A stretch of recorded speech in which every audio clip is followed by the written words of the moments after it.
Turn off all layers in the rasters map.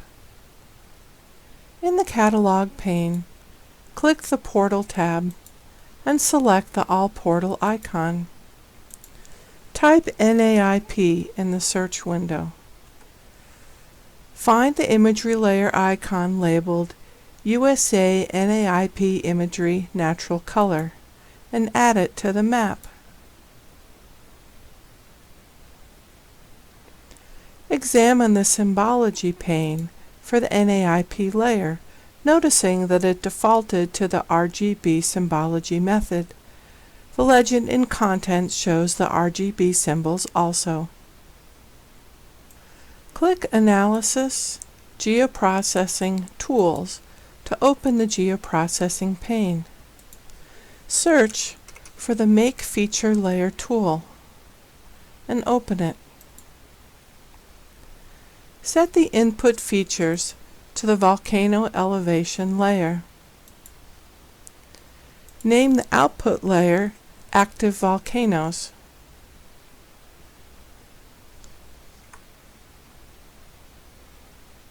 Click Add Clause and enter the expression known erupt is greater than 0.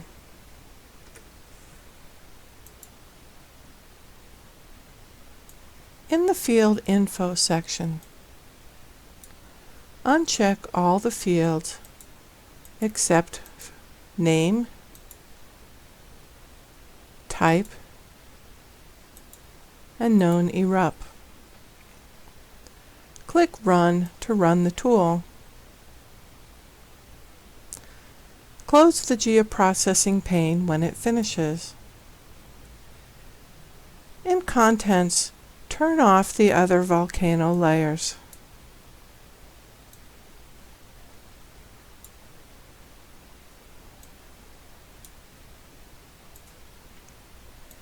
Right-click the Active Volcanoes layer and choose Attribute Table. Close the table. In Contents, select the Active Volcanoes layer and open the Symbology pane. Set the map type to proportional symbols. Set the field to known erupt. If the map symbols don't appear in different sizes, possible software bug, change the unit to miles, and then back to unknown. Click the template symbol and change it to the triangle 3 symbol.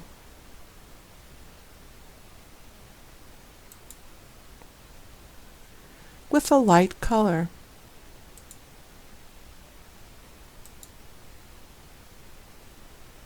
Click Apply and click the back arrow. Set the maximum size to 40.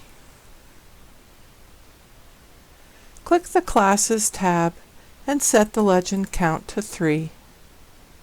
Examine the map. Save the project. Click Insert, Project, New Map, and wait for the new map to open. In Contents, rename the map Rasters.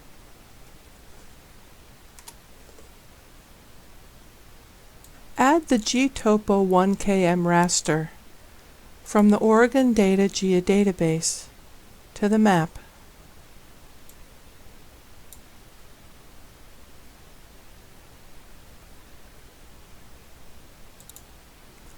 In Contents, double-click the GTopo 1km layer to open its properties.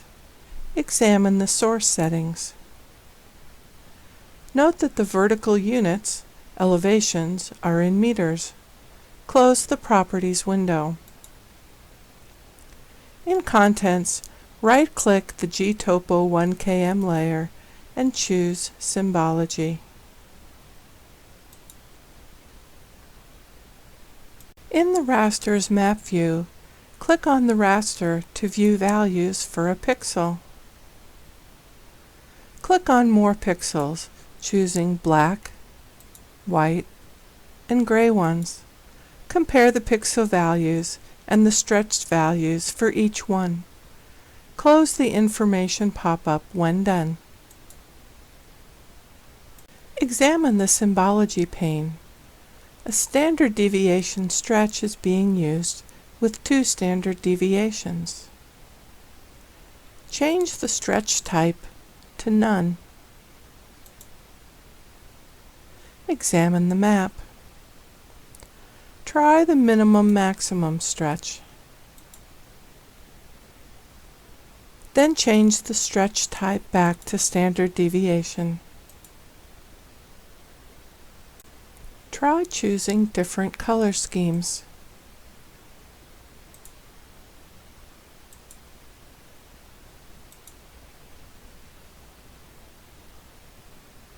End by choosing the color scheme, elevation number 1.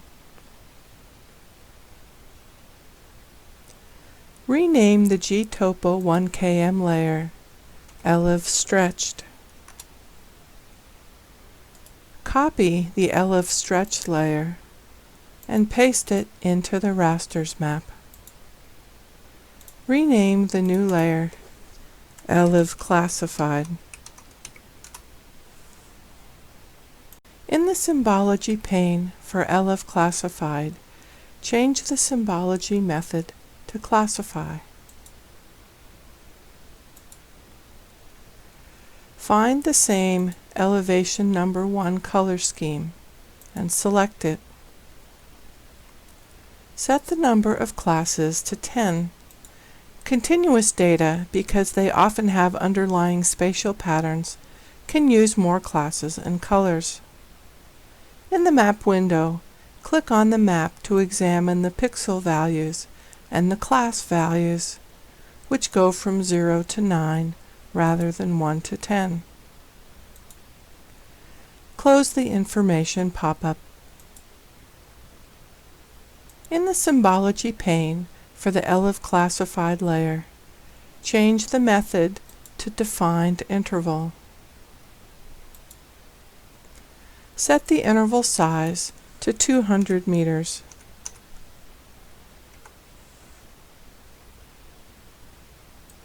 Add the GTopo shed raster from the Oregon Data Geodatabase to the map.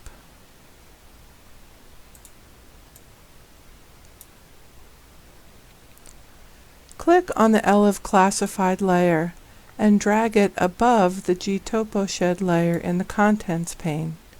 Remember, layers are drawn from bottom to top. With the ELEV Classified layer still highlighted, open the Raster Layer Appearance ribbon.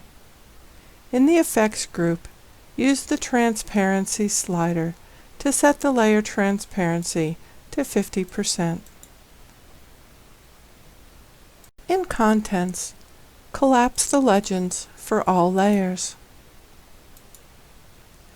Add the Oregon Data Slope Class raster to the map. It shows areas of low, medium, and high slope indicated by the values 1, 2, and 3. In the Symbology pane, change the color scheme to a monochromatic ramp.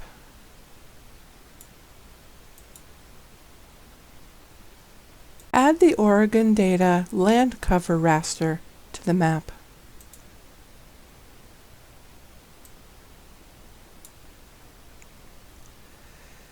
Examine the Symbology pane for land cover. Scroll down and examine the color symbols and the labels in the list. A total of 150 different colors are represented. In the map, click on different colors of the land cover raster to view the habitat codes and names. Close the pop-up when finished. In the Symbology pane for land cover, change the display method to unique values.